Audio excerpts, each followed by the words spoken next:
ìpínlẹ̀ Ọ̀ṣun ni ò níbẹ̀ náà ní tíṣà kan ti kí ànífà ọmọ JSS 2 mọ́lẹ̀ ló bá fún un lóyún. Àkànní Sunday ní ọ̀pọ̀lọpọ̀ ọkùnrin tíṣà yìí lọ́dọ̀ àwọn ẹ̀ṣọ́ JSS náà ló ti ṣẹ́jú pàpàpọ̀ báyìí lẹ́yìn tọwọ́ tẹ̀ lórí bó ṣe fipá bá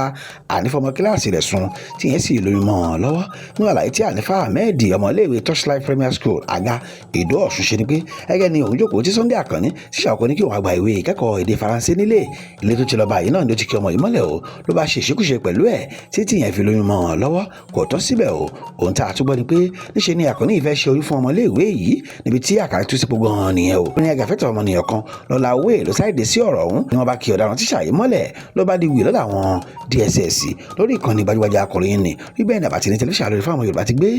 ìròyìn yìí.